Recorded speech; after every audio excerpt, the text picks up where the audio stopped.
afternoon, everyone. Welcome to this session on Diaspora and literature. As a professor of literature at the College of William and Mary, I specialise in the research and teaching of Goan representation in fiction. So it's my distinct pleasure to speak to you, Victor, and Antonio when he materialises a little bit later in the programme. But Victor, I thought I'd start with this very simple and at the same time extremely complex question of what is diaspora? Can you hear me with this? Is it okay? Closer, little closer.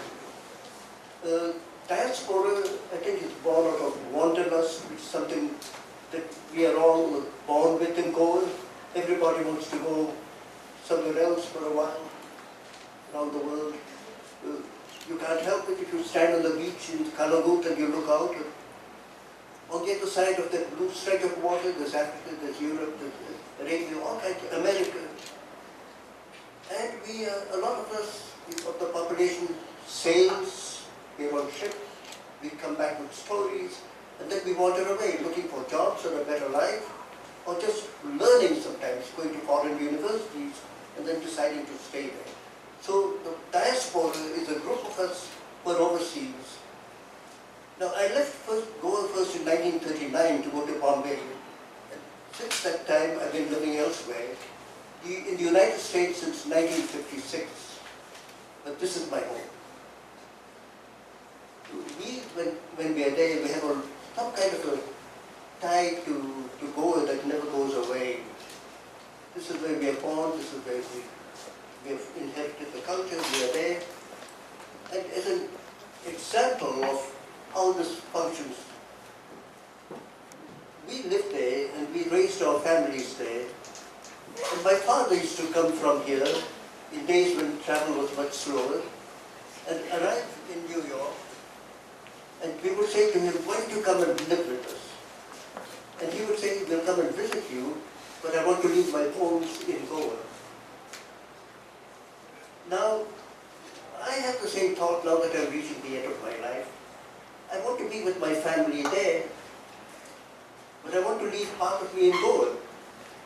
Fortunately, now there's privation, so I can be in both places at the same time.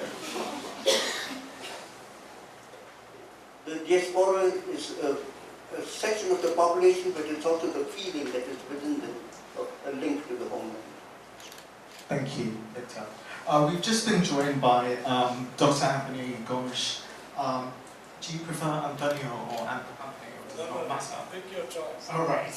Okay. And I'm going to read you bio from off my phone, which it refuses to cooperate.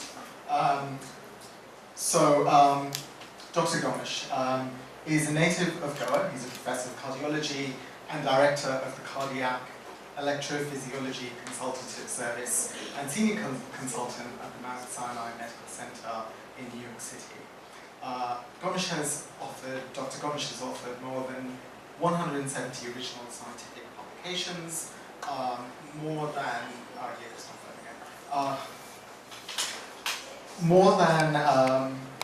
several books of poetry, 2 books of poetry rather, Visions from Grimes Hill and Myriad Reflections, a collection of poems, and a novel called Sting of Peppercorns that we'll be speaking about a little bit today.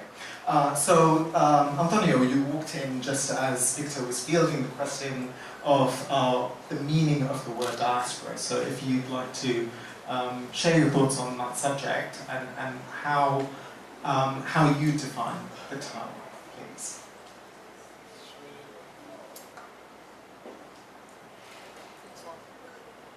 Is this okay? Well, diaspora essentially means leaving your land and going elsewhere, and perhaps looking back.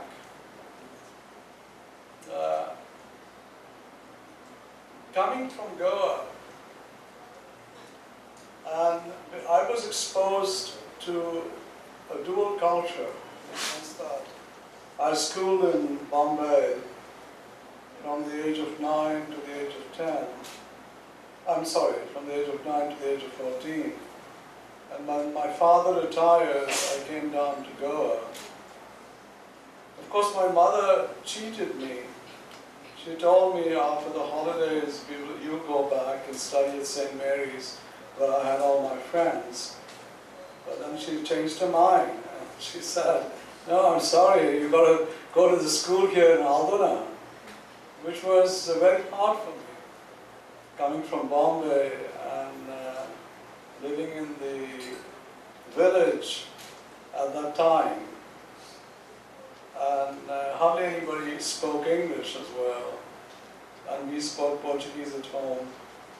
And then after I finished my SSC, I thought I would again go to Bombay, but then she said, look, why don't you stay and do your Lyceum? So again, she fooled me, and I did my Lyceum. But I'm glad that that's what happened, because I was exposed to a lot of Portuguese soldiers and Portuguese captains and lieutenants when I was doing my Lyceum in Matmo. Matmo was the external Lyceum, and we usually, who came from English education, usually went to Matmo. But that was my strong exposure to the Portuguese. It is of interest that in the village, we didn't have much exposure, although we lived a very Western lifestyle, what we ate, the way we ate, the way we dressed, and everything else was very European. But there was very little contact with the Portuguese as such. There were only some quartel, they called it, in the villages. But that happened more so after India's blockade of Goa. So it was only after I went to New York that I started looking back at our culture and how it was formed. We did not even know that there was an Inquisition. In my perspective, and I've spoken to many of my friends, we didn't even know that we were Hindus at one time. Our parents never told us that. That surprises me, but if you look at the Jewish population in Spain, who are converted to Christianity, to Catholicism, what they called at the time the Marranos, they also were never told by their parents that they were Jewish at one time. And some of these Spanish Jews that I have encountered have reverted back to Judaism at this time. So I started thinking a lot about Goa, about my culture. It is also of interest that I studied Camões in Lyceum, and my friends who were of the same time, but a little older than me, who studied in the real Lyceum, did not know actually that Camões was in Goa, and he spent substantial number of years in Asia, and very likely he wrote the Lusíadas in Goa and in Asia, because he got it published after he went to Portugal within like a year. So he must have written it over here. It's a bit controversial, but I say that because, if you're a writer, and that's true of Salman Rushdie, that is true of V.S. Naipaul, the first novel you write is about your homeland. So I think in answer to your question, diaspora is usually looking back. And you have a certain amount of freedom because you are no longer attached or rather constrained by the culture. Because you're abroad, you're making your life abroad, but you do think about your homeland. And very much so, there is a poem actually in my book, which unfortunately I don't have the book, but it is titled Saudades, which is a Portuguese word. And we of the diaspora always have, saudades for our homeland. Thank you. I want to return to this question of authentic identity a little bit later, specifically in relation to the point you raise about the originary identity of Goans as Hindus, which I think we need to challenge a little bit. But we'll put a pin in that and return to it in a second. To start with, I'd like to think about both of your books in conversation with one another. For a tiny place, Goa has a distinctly large diaspora. One can trace points between Goa and Africa, obviously, Goa and Europe, Goa and the Middle East, right? And there's obviously a connection to the fact that this used to be part of the Portuguese Empire. While it's really easy for us to think of the Goan diaspora, I think that in our way of thinking of the Portuguese Empire, we, and the point you raise about the Camões, I think is extremely important. The Portuguese Empire has always been thought of as this imperial power. But what if we also thought of it as the Portuguese diaspora, right? So people from Portugal living elsewhere, right? And this is where I think there is a really interesting comparison to be made between both your books. In Tivole, Victor, there's an anxiety about return. So when the Goan families in the books return from the various points, including Singapore, that's one of the very little spoken about diasporas, right? So Southeast Asia. There's this anxiety of return where these Goan families find themselves mired in the politics of caste and region and marriage alliances, right? And then in your work, I'd say there's an anxiety over exit. So where Victor's work is about re-entry, the Dialbacare family in your book is kind of caught in this place of being a family of note at one point because of the attachment to the Portuguese, but then the Portuguese are no longer, right? So it's diaspora of entry and diaspora of exit, right? So if I were to connect both of these works over this trope of anxiety, what does that say about Goan identity? That's rather a tricky question, because Goan identity is not monolithic. There are so many different aspects to Goan life. And when Tony spoke about his perception of what the past of Goa had been, it was so radically different from mine that it looked to me that we were coming from two very different universes.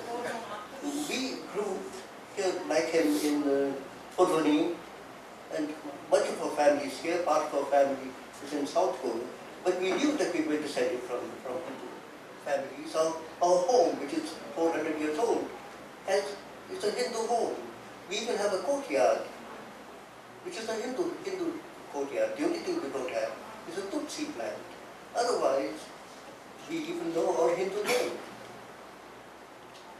The Inquisition, we didn't know about, but maybe because you were in Bombay, you did not at that time when you were growing up. That matter didn't come up. Also, it depends on how the outreach of the older generations, if they were involved in reading a lot about the local places, then yes, they would have a good background. If they were focused on the Portuguese connection, they would have a different outlook. We spoke at home Portuguese, English and Konkani, so our outlook was quite wide. But to answer your question, is there a connection between the diaspora of exile and of return? I think everybody really wants to get back home, no matter what country you were born in. If you were a refugee from Russia and you came away during the war, during the pogroms, you do want to go back, unless things were so bad over there. You have such bad memories of that place that you really don't want to go there. That happened with a lot of the German refugees, Jewish refugees. Or they will go back just to get over that feeling. They want to see what it was and then get away from it. The human psychology is so complex, it varies from individual to individual. I wrote about people coming back, just because I felt that way and I knew lots of people who were coming back. I had been back and forth several times between, first of all, every year from Bombay to Goa, but every 15 years from the United States to Puerto Rico, and then every year. The pull, it's magnetic. There is this Tony's experience, he has made a very good life for himself in the United States. I've told this to many people. He was voted the top electrocardiologist in New York and in that region for about 15 years. Named as you still are. By Newsweek magazine, by Time. So we have both succeeded there, but we have different outlooks. He shows it in his novel. And in that novel, there's a lot of conflict and a lot of the Portuguese presence. And he spoke of meeting the soldiers, for example. He has been able to get that into his novel in a very authentic way. If I do you justice. Yes, yeah, I guess our experiences were somewhat different in the sense that, but correct me if I'm wrong, Victor. You mostly lived in Bombay. Your youth, even I guess, you might have come down, but you didn't. And when did you migrate to Bombay? At the age of 13. 13. But so after that, you were mostly in Bombay. Yes, but we came every year. Yeah, but that's different from living in Goa. That is very different from living in Goa. You see, this is fact, and I'm not, and that bothered me a lot. And I'll tell you a story. You see, in those times, there was very little contact between the Catholics and the Hindus. As I remember, of course, I came from a rather prominent family in Albana, and we had a lot of munkas and all that. And I was a young boy that time, and they, for Ganesh, they would send us Neoreos and the Bhaji. And that was the only contact. They were afraid, even the peasants, they were afraid to come into the kitchen, Bartland, they would say, on Bartland, that means they were afraid of touching meat and so on and so forth. The only contact that I had, which I'm very thankful for, is my classmate, a very prominent theoretical physicist. He's a professor of theoretical physics at the University of New Mexico. He just retired, and he's the director of the Physics Consortium for the Americas. And his name is Kenkre. His father, obviously, during the Portuguese time, was Kenkro. And immediately after 1962, it became Kenkre, like Dempe was Dempo, became Dembe, and so on and so forth. So, I also, by the way, asked Luis Miranda, I asked Rui Mascarenhas. These are people who have never gone out of Goa. They did their whole life, a lot of other people, like his cousin too. And I asked them specifically whether they knew. And I'm not surprised. He knew, he says that his family was Hindu. But you see, he might have known it at a later stage in his life. I don't know whether his father or mother told him that fact. My mother and father did not tell me, neither my grandfather or grandmother. That's what I'm being honest about.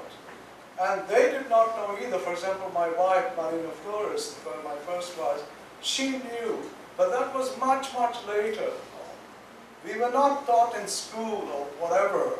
That element of history did exist. We were taught Portuguese history, Victor. And you were taught British history. No, I was taught Portuguese history here. We saluted the Portuguese flag. Yeah, so and I wondered why. We knew all about the river Tagus, but we knew nothing about the geography and history of Goa. That was colonialism. So I'm glad that you knew about your past, but I'm honest that I did. And I'll tell you a story. You see, what happened is that his cousin Victor Ribeiro and I went to the US at the same time.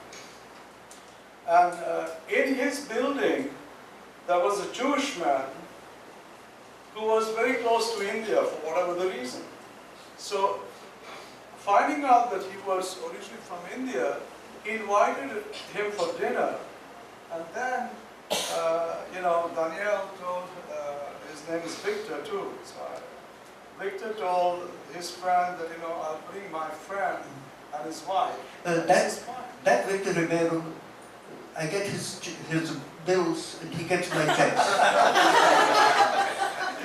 So the sad part of the story, which opened my eyes, by the way, and this was right after I went to New York, the first year, is that he had prepared us a complete Hindu meal. Mhm.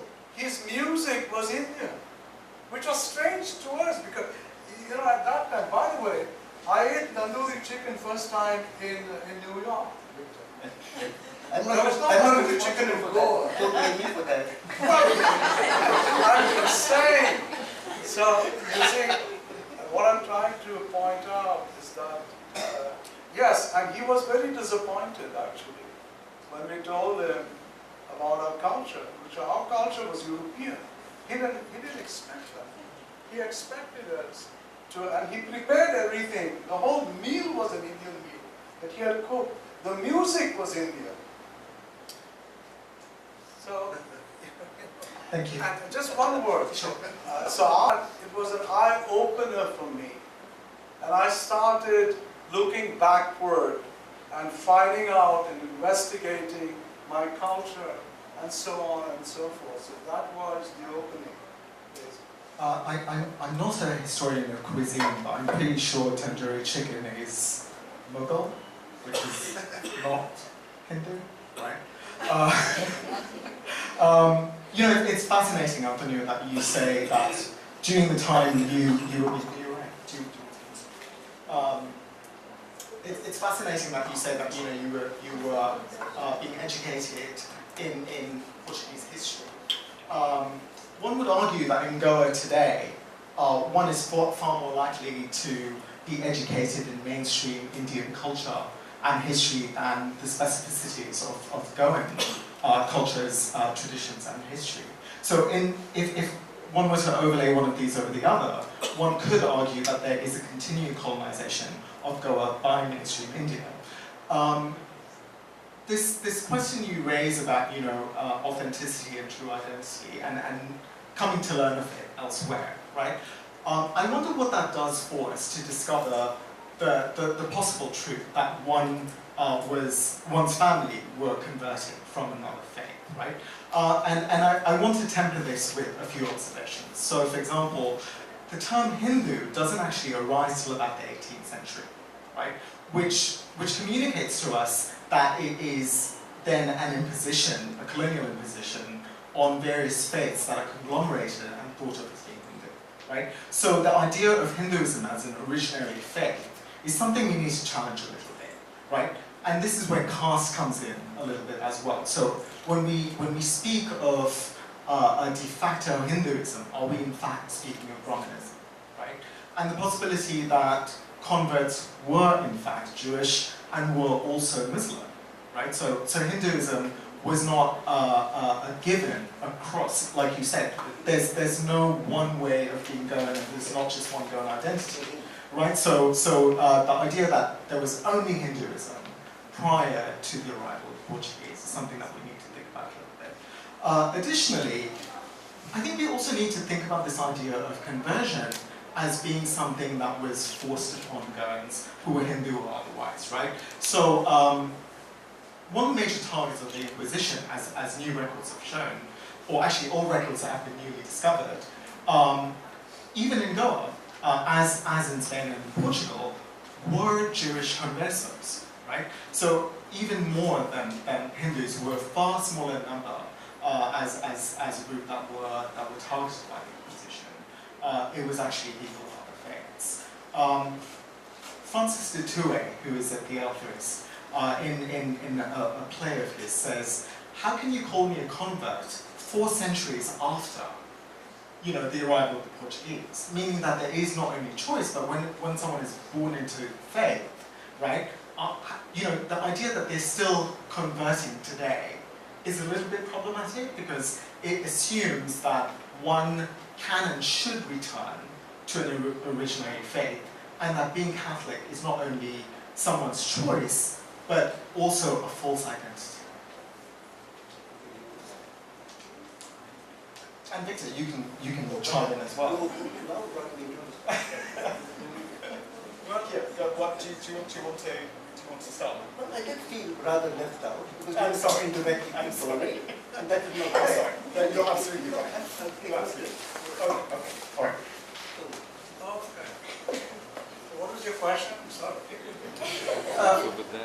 About my question is about to both of you, Victor. I am including you.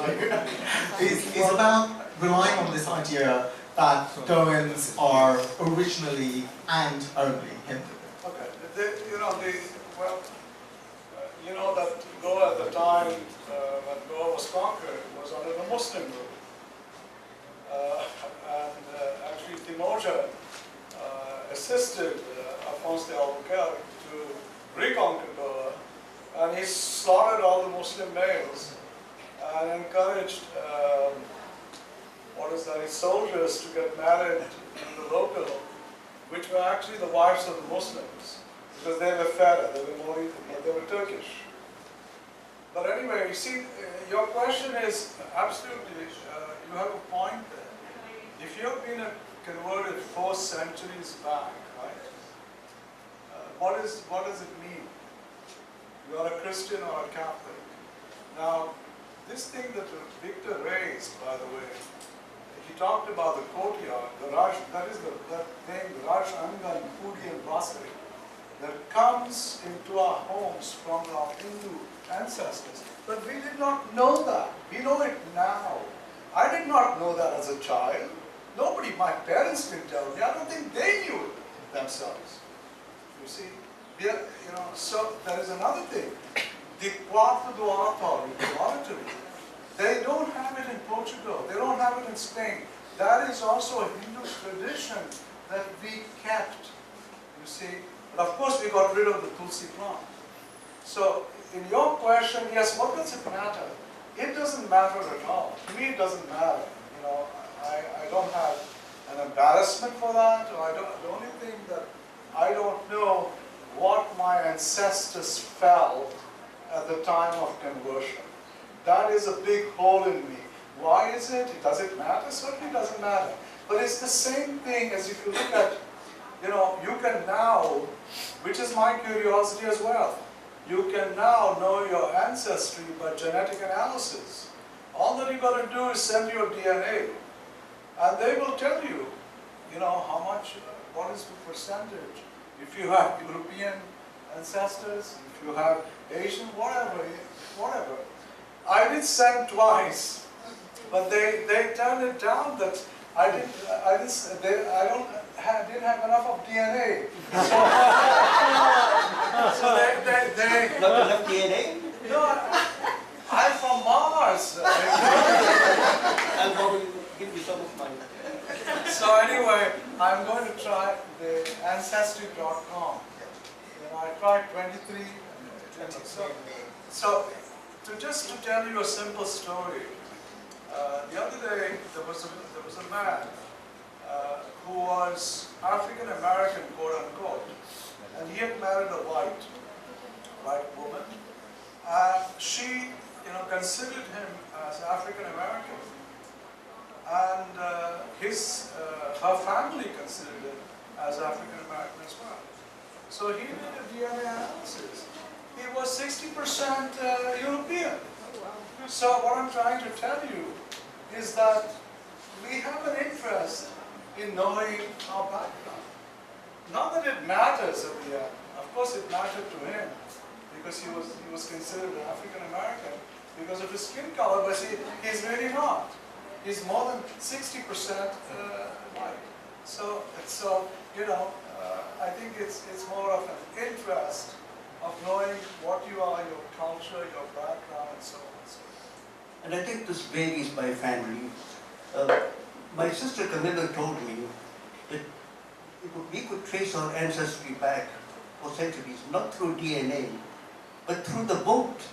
The the Hindu priest of our temple. And I went to meet him and he said, yes, we can, and come back on such and such a day, and my assistant will recite the whole thing to you. I went to see one of my father's friends in the Perne area, who was a Rani, a Desai rather. The Desai of Lamgao had been my father's hunting companion and close friend.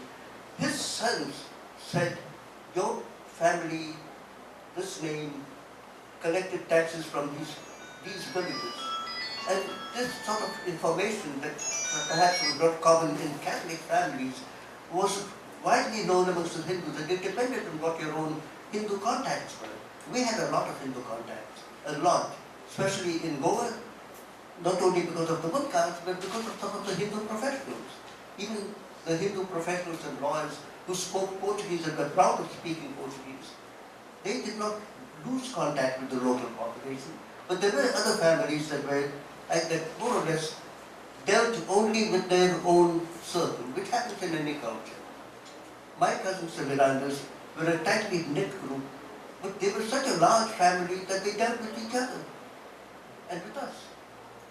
But I think I had a wider circle because of who my parents were. And also we went to Matatai High School in Sunnygaon, which at that time had the principal, Anakrat Lobo. He brought teachers from Bengal, from Madras, from all over the place, and he spoke to us about the world. We got the kind of education there.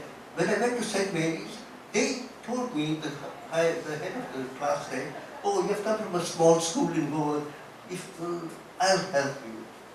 When the results were announced, I had 60 marks ahead of him. Don't read anything, not because of me, because of the school that I went to. It's that kind of environment that shapes the human being. I was studying here at the time that Antonio was studying there a few years later. And then we switched roles, and I went there, and he came here. But he got involved in the Portuguese atmosphere, in that particular area of life. And my horizons kept expanding. That's all I can say. No aspersions on Antonio. These are just the facts of life that take place. As for conversion, the myth is that all the conversions were forced conversions. That is not true. That is a lie. That is a lie. And the Inquisition was not what it is painted out to be. There were not thousands of people who were sacrificed, who were burnt alive. There are records that show that the judgments were more to put people in the ships as galley slaves, to make them work, and then after a few years they're released. That's it. No, but I'm not entirely disagreeing with you, Victor, but time's up. Time up.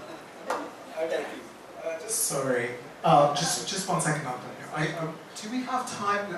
Do we have time for questions from the audience, or are we entirely out of time? We are entirely out of Okay.